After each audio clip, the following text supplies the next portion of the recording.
주고 있는 책입니다. 인간이 어떤 상태에 있길래 구원을 받아야 하느냐. 이 구원을 피해갈 수가 없는 거예요. 이 구원의 문제를 해결하지 않고는 진짜 행복할 수가 없는 거예요. 성경은 구원이 필요한 인간의 상태에 대해서 세 가지를 이야기를 합니다. 인간에 대한 첫 번째 운명적 선언은 우리 모두가 죄인이라는 사실입니다. 로마서 3장 23절 성경은 모든 사람이 죄를 범하였음에 하나님의 영광에 이르지 못하더니 라고 선언하고 있습니다. 인간이 죄인 되는 데에는 두 가지의 이유가 있습니다. 인간이 왜 죄인일까? 하나는 인류의 첫 시조, 첫사람 아담이 하나님께 죄를 짓고 범죄하는 순간, 그 이후부터 태어나는 아담의 후손들은 다 죄인이라는 것입니다. 로마서 5장 12절에 이러므로 한 사람으로 말미암아 죄가 세상에 들어오고 죄로 말미암아 사망이 왔나니 이와 같이 모든 사람에게 이르렀느니라, 이렇게 가르쳐주고 있어요. 첫사람 아담이 죄를 짓고 난 이후부터 그 죄인이 된 아담으로 인해서 태어난 생명들은 다 죄인이라는 겁니다. 인정하기 싫지요. 아담의 죄가 왜 나의 죄가 되냐? 인정하기 싫은 거예요. 여러분, 부모의 죄가 나의 죄가 되는 것 인정하기 싫잖아요. 연좌죄라는 게 있습니다. 연좌죄. 이거는 친족들이 잘못을 했으면 그 죄의 대가를 자손들이 연대적으로 진다는 거예요. 요즘은 그 연좌죄의 의미가 확대가 되어 가지고 같이 동네에 살면 아니면 같은 직장에 다니면 그 사람의 죄가 나의 죄가 되는 이런 연좌죄의 성격을 가지고 처벌을 하고 처벌을 받는 게 많이 있습니다. 하지만 그건 억울한 거예요, 때때로. 그래서 우리나라에서도 1987년에 이 연좌죄가 폐지가 되었습니다. 예전에 국가에 반역을 저지르고 엄청난 해를 끼치면 연좌죄의 죄를 물어서 3족을 멸하고 9족을 멸한다, 이런 거 있었잖아요. 우리나라도 6.25 때 저 북한이 남침함으로 인해서 공산정권에 부역했던 사람들, 좋아서 했겠어요? 살려고 했겠죠. 아무튼 그렇게 해서 부역했던 사람들, 또 월북했던 사람들, 그 후손들, 그 부인들, 그 자식들이 연좌죄 때문에 군대 장교로도 못 가고 또 공무원으로도 못 가고 판사 뭐 이런 데도 잘 안 되고, 그죠? 검사, 경찰 이런 거 할 수 없고 억울했잖아요. 근데 그게 폐지가 됐잖아요. 전 세계적으로 연좌제가 폐지되고 있어요. 그런데 그런 상황 가운데서 첫사람 아담이 지은 죄가 왜 나의 죄야? 라고 이렇게 억울해할 수 있습니다. 그죠? 억울해할 수 있는데, 근데 성경은 아담 한 사람의 범죄로 죄가 이 세상에 들어왔다, 그렇게 얘기하고 있어요.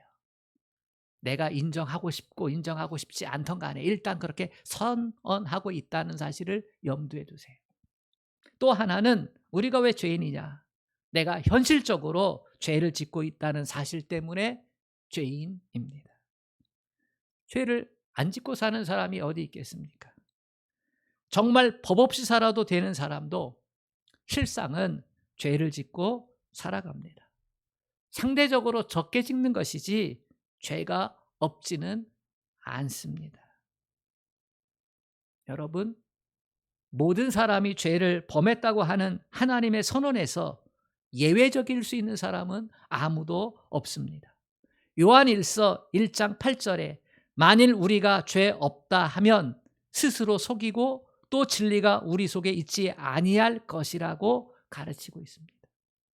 내가 죄가 없다고 하면 그러면 진리가 우리 속에 있지 않다는 거예요. 내가 죄가 없다고 하면 십자가의 복음은, 그 진리는 내 것이 아니라는 거예요. 십자가의 복음은 내가 죄인이라는 것을 인정한 사람에게서의 진리로 누려질 수 있는 거예요. 그러니까 죄인이 아닌 사람, 그런 사람은 십자가의 진리가 그 마음속에 있지 않아요. 그것을 인정하지 않고 신앙생활하면요, 그러면 그냥 종교생활하는 거예요. 여러분 놀라지 마세요. 요한일서 1장 10절에서는 만일 우리가 범죄하지 아니하였다 하면 하나님을 거짓말하는 자로 만드는 것이 된다, 이렇게 기록하고 있어요. 그렇습니다. 만일 우리가 스스로 죄 없다 하는 그 순간에 두 가지 죄를 저지르게 되는 거예요. 하나는 내가 내 자신에게 대해서 거짓말하는 것이고, 또 하나는 하나님을 거짓말장애로 만드는 것이고. 여러분, 죄가 무엇입니까? 성경에서 말하는 죄는 관계적인 개념 아래서 일컬어지는 죄입니다. 죄라고 하는 말은 도덕적인 개념으로 설명하기에는 너무나 불충분합니다. 우리가 알고 있는 죄, 성경에서 말하는 죄는 하나님과의 관계의 문제입니다. 도덕적인 개념은 2차적인 것, 3차적인 것입니다. 그러면 성경에서 말하는 죄를 알아야 됩니다. 죄라고 하는 이 단어의 원어는 하마르티아입니다. 이 하마르티아의 뜻은 빗나갔다는 것입니다. 또 하나는 관역에서 벗어났다는 겁니다. 이게 죄인데요, 이것을 하나님과의 관계에서 찾아보면 하나님께서 우리 인간을 창조하셨을 때 하나님을 반사해내라고, 하나님의 영광, 하나님의 속성들을 나를 통해서 하나님이 드러내셔서 그것으로 영광 받으시기를 원하시는 것인데, 그럼 하나님을 기뻐하고 하나님을 왕으로 섬겨야 되거든요. 근데 여기서 벗어났다는 거예요. 아담이 지은 죄가 바로 그것입니다. 하나님을 기뻐하는 인생이 아니라, 하나님을 왕으로 섬기는 인생이 아니라 자기가 왕이 되고 싶었지요. 자기가 하나님과 같이 되고 싶었지요. 그래서 하나님 말씀을 불순종한 거예요. 불순종해서 떠난 거예요. 여러분, 하나님을 떠나게 되어지면 어떤 일이 일어나는지 아십니까?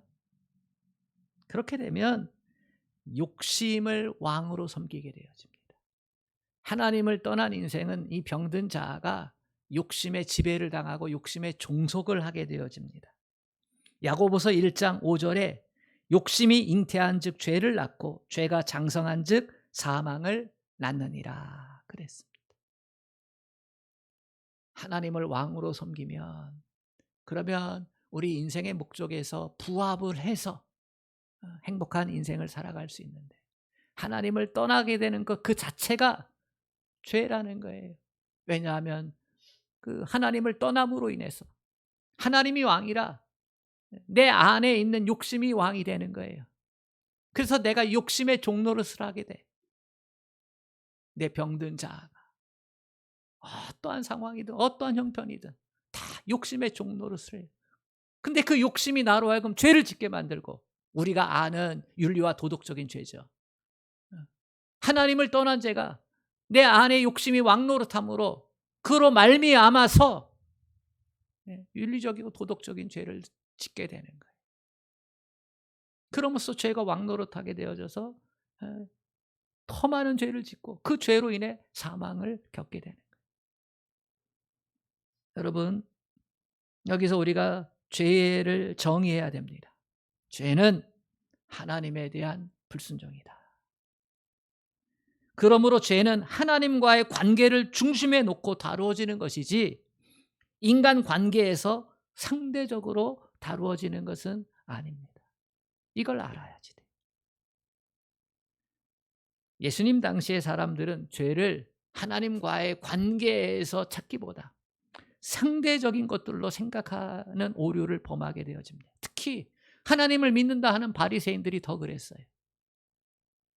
그 좋은 예가 예수님을 시험하려고 간음의 현장에서 붙잡아온 여인에 대한 심판입니다. 예수님을 시험하려고 간음 현장에서 붙잡힌 여인을 데려다 놓고 손에 돌멩이를 들고 예수님께 묻는 겁니다. 모세의 율법에 의하면 간음한 여인은 돌로 쳐 죽이라 했는데 어떻게 해야 되겠습니까? 간음하다 붙잡힌 여인은 나쁜 행실을 한 죄를 지은 여인이지요. 그에 비해서 바리새인들은 그런 죄 안 졌으니까 100배, 1000배 선한 사람들입니다. 그러므로 상대적인 기준으로 볼 때에 100번이라도 그 여인을 돌로 칠 자격이 있는 거예요. 그런데 우리 예수님은 그런 상대적인 기준으로 그 문제를 보지 않습니다. 하나님과의 절대적인 관계 안에서 그 기준으로 그 여인을 보는 거예요. 어떻게 합니까? 너희 중에 죄 없는 자는 돌로 치라. 하나님의 기준에서 볼 때에 인간은 모두 예외 없이 죄인이라는 거지. 자기들은 기세등등 해가지고 우리가 옳다 하면서 예수님이 이거 어떻게 해결할까?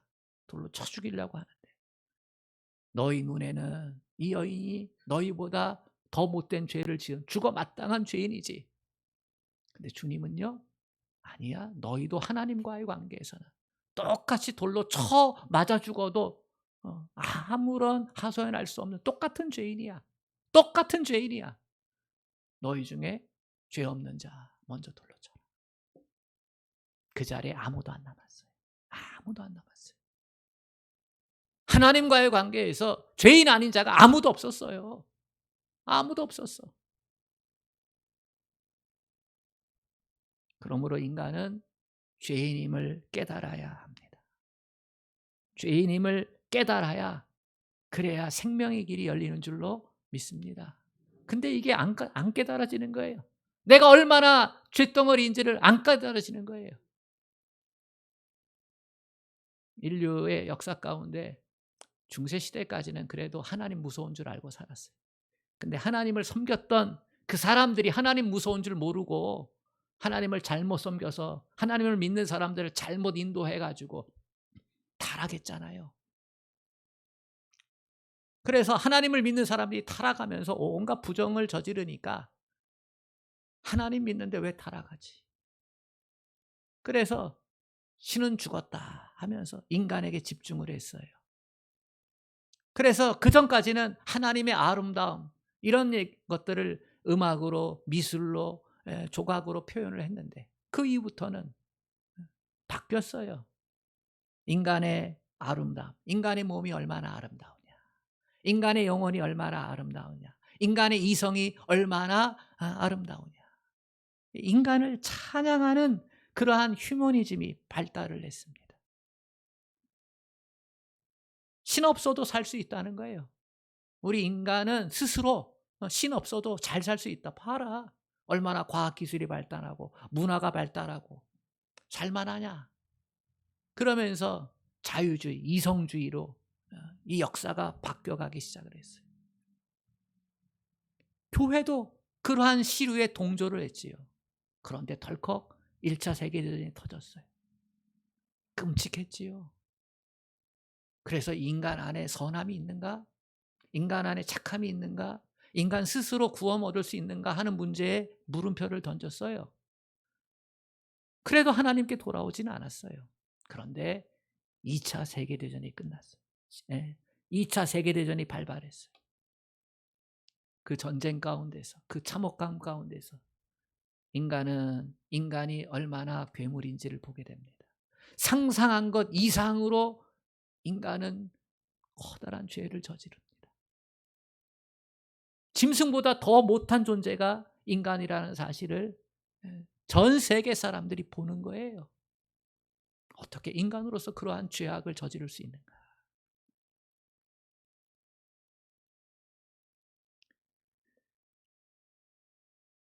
배고픔을 겪어보면 인간은 못할 짓이 없습니다. 어떠한 죄도 저지릅니다.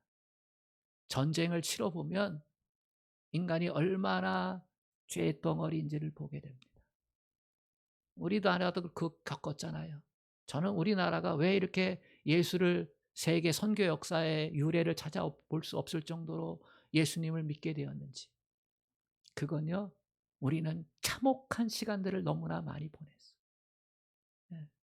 많은 전쟁을 겪었고 실제로 구한말 여러 열강의 침입 가운데서, 그리고 일제시대의 그 폭력 앞에서 상상할 수 없는 그러한 죄악들을 보잖아요. 일제의 만행을.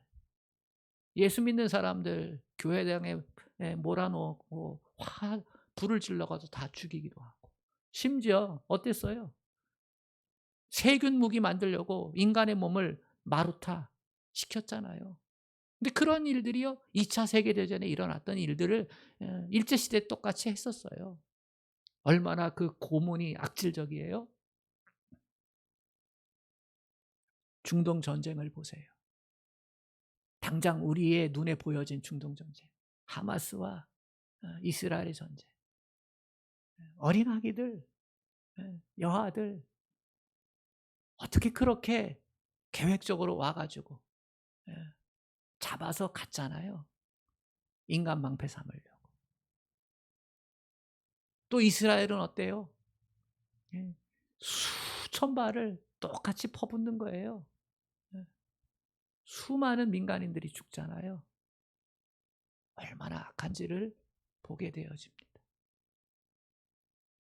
얼마나 악하냐면요, 그 가운데 하마스 대원들이요, 이스라엘 군인들 앞에 어린 여자아이들 5살짜리 6살짜리 걔네들 그 팔레스타인 기구 그 깃발 들고 가가지고요, 이스라엘 군인들 조롱하게 만들어요. 그들이 화가 나서 이들을 총으로 쏴 죽이도록 가서 툭툭 치게 만들고요. 어떻게 어린이를 그렇게 활용할 수가 있어요?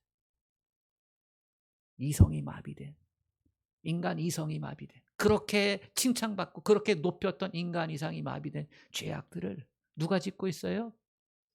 인간이 짓고 있다고요. 인간이 짓고 있다. 죄덩어리예요. 여러분, 목사를 어떻게 보세요? 조금 착한 사람? 제가 가르쳤던 애 중에서는요, 제가 화장실도 안 가는 줄 알았어. 예, 착한 사람, 죄 안 짓는 사람이라고 생각했어요. 근데 여러분, 저는요, 여러분보다 훨씬 더 죄인이에요. 내가 죄인이라는 것은요, 인식한다는 거예요. 죄를 인식한다. 내가 잘못을 했다는 걸 인식한다. 인신농적으로 볼 때요, 저는 여러분보다 훨씬 더 죄인이라는 것을 깨달았기 때문에 목사가 된 거예요. 내게서 죄의 문제를 해결할 수 있는 능력이 없어요. 죄의 권세로부터 내가 벗어날 수가 없어요. 그래서 나에게 예수가 전부가 된 거고요. 그래서 그 전부된 길을 조금이나마 잘하려고 목사가 된 거예요. 근데 많은 사람들은 그러죠. 우리 성도들 그러죠. 아이, 목사님 착한데. 착한 건 사실이에요. 그렇다고 제가 죄인인 건 아니에요. 상황과 조건만 맞으면 제 안에 얼마나 악한 것들이 드러나고 나타나는지, 때때로 표현이 안 돼서 그렇지 제 마음속은요, 얼마나 많은 죄의 것들이 이 또아리를 들고 있는지 몰라요. 나는 하나님 없으면, 예수님의 그 대속의 은혜가 없으면 못 살기 때문에, 그래서 죽자 하고 예수님 붙잡는 거예요. 여러분도 그래야지 돼요. 여러분 분명히 기억하십시오. 깨달아지는 데서부터, 내가 죄인임을 깨달아지는 데서부터 소망이 있는 거예요. 인간은 죄인이구나. 나도 죄인이구나. 나 쇳덩어리구나. 여러분, 이것을 하나님께서 깨닫게 하시는 이유가 있습니다. 그래, 너 죄인이니까 너 지옥 가라. 이걸 깨닫게 하기 위해서 우리에게 죄인임을 깨닫게 하시는 것입니까? 너는 스스로 구제불능이야. 그러니까 넌 지옥 갈 수밖에 없어. 그러니까 너 지옥 가. 이러려고, 우리를 불행하게 만들려고 우리를 죄인이라고 하는 겁니까?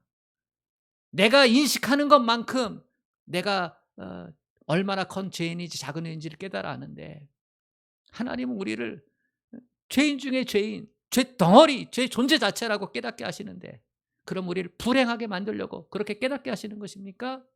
절대로 아닙니다. 죄인임을 깨닫고 하나님께 돌아오라고, 살 길이 있다고, 지옥 가지 않을 길이 있다고, 그래서 우리를 죄인으로 깨닫게 하시는 것, 죄인이라고 선언하시는 것은 우리를 멸망의 길로 가는 인생이 아니라 돌아오면 살 길이 있다고, 그것을 알게 해 주시기 위해서 우리에게 죄인임을 깨달으라는 겁니다. 아멘. 여러분, 지옥은요, 죄 많이 지은 사람이 가는 곳이 아니라 죄 짓고 회개하지 않는 사람이 가는 것입니다. 천국은 그럼 어떻습니까? 천국은 착한 사람, 선한 사람이 가는 게 아니라 죄인임을 깨닫고 회개한 사람이 가는 것입니다. 그러므로 우리는 죄인임을 깨달아야 됩니다. 저 예수의 십자가 앞에서 죄인임을 깨닫고, 하나님, 나는 어떠한 소망도 없습니다. 이거 깨달아야 돼요. 이거 깨닫지 못하면 여기저기 이 우상 저 우상에 그렇게 기웃거리다가 결국 하나님 만나지 못하고 멸망길로 가는 거예요. 저와 여러분은 죄인임을 깨달은 인생, 죄 자체, 우리 스스로에게는 어떠한 소망도 없다는 사실을 깨닫고 그렇게 주님 앞에 설 수 있기를 축복합니다. 성경이 말하는 인간의 두 번째 운명적 선언은 죽음입니다. 로마서 6장 23절, 죄의 싹은 사망이라고 분명하게 선언하고 있습니다. 죄로 인해 인간에게 주어진 한 가지 분명한 운명은 죽음입니다. 지난 시간에도 말씀을 드렸지만 우리는 죽음을 피할 수가 없습니다. 육체적인 죽음만 얘기하는 게 아닙니다. 하나님과의 관계가 단절된 죽음도 포함이 됩니다. 죄 짓고 나면요, 육체적인 죽음만 죽는 게 아니라 영적인 죽음까지 찾아왔다는 사실입니다. 하나님과의 관계가 끊어진 거예요. 그래서 에베소서 2장 1절은 허물과 죄로 죽었다, 사망 진단을 내렸어요. 전인격적인 죽음이 찾아왔다는 거지. 이 운명을 피할 수 있는 사람은 아무도 없습니다. 죽음과 맞서 싸워본 사람은 있어도 죽음과 맞서 싸워 이겨본 사람은 없습니다. 이겨본 사람은 한 사람도 없어요. 인간은 이 죽음의 운명 앞에서 전적으로 무기력합니다. 육신적인 죽음 앞에서도 무기력한데 영적인 죽음 앞에서는 더 무기력하지요. 그거 감당할 수가 없습니다. 영적인 죽음에서 무기력하다는 것은 여전히 병든 자아가 주인 되어서, 욕심과 탐욕이 주인 되어서 그 죄 짓는 것을 다람쥐 쳇바퀴 돌듯 반복할 수밖에 없다는 겁니다. 언제까지 죽음 앞에 무기력합니까? 언제까지 죽음의 권세 앞에 붙잡혀 살았습니까? 예수님께서 나는 부활이요 생명이니 나를 믿는 자는 죽어도 살겠고 무릇 살아서 나를 믿는 자는 영원히 죽지 아니하리라. 이 신앙적인 응답을 요구할 때까지 우리는 죽음에 매여 붙잡혀 살았습니다. 우리 주님이 나는 부활이요 생명이다, 우리 주님이 그렇게 말씀하신 것이 얼마나 놀라운 축복인지 깨달아 알아야만 합니다. 죽음에서 벗어날 수 없는 존재예요. 성경이 선언하는 인간의 세 번째 운명은 죽음 뒤에 심판이 있다는 사실입니다.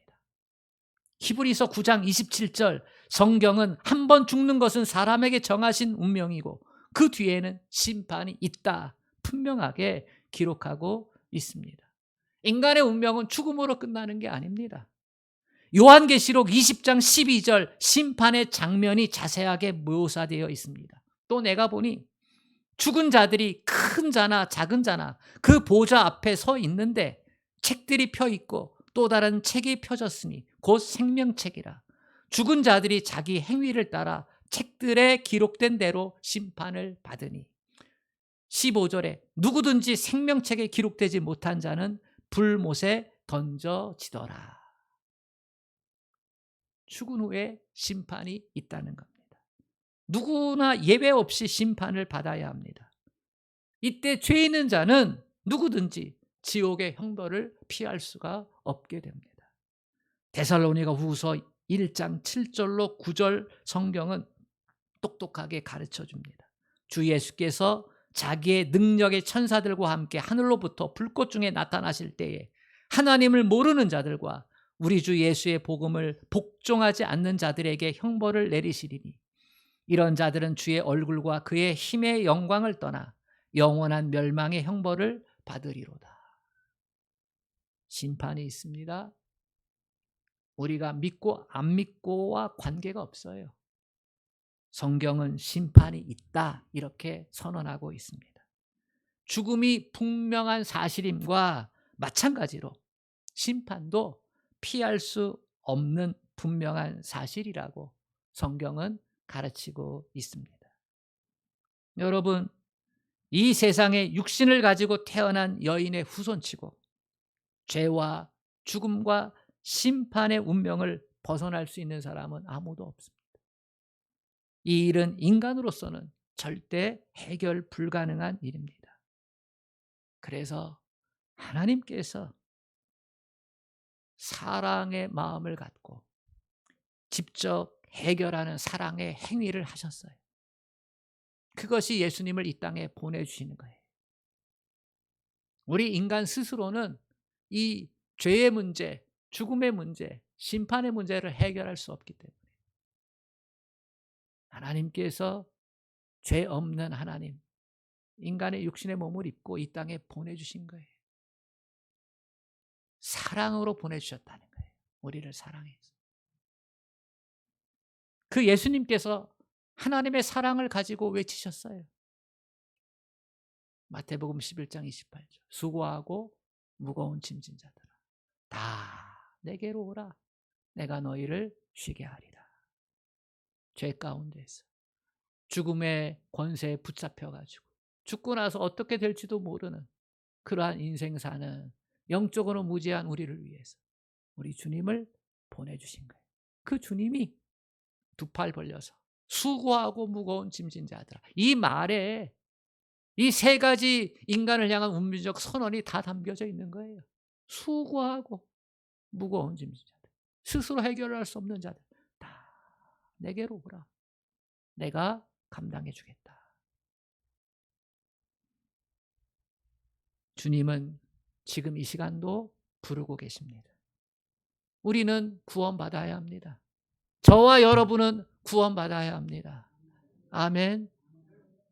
이 사실을, 이 말씀을 오늘 꼭 기억하고 그리고 믿음의 삶을 살아갈 수 있기를 주님의 이름으로 축복합니다. 아멘. 하나님 아버지, 우리는 상대적인 죄인의 평가대로 인생을 살았습니다만 우리 주님은 하나님과의 관계에서 절대적인 기준을 갖고 우리에게 죄인임을 깨닫고 돌아오라고 요청합니다. 하나님 아버지, 그렇습니다. 하나님을 떠난 인생, 욕심에 사로잡혀 병든 자아 가지고 욕심에 사로잡혀 탐욕에 사로잡혀 온갖 죄를 저지르면서 살아갑니다. 하나님을 떠났기 때문에 하나님 일어나는 죄의 모습들, 아버지 스스로 해결할 수 없어 온갖 우상을 찾지만 그것도 헛될 뿐임을 알게 하여 주시옵시고 우리를 구원하시기 위해 오신 예수 그리스도 그분만 바라보게 하여 주시옵소서. 예수님의 이름으로 기도합니다. 아멘.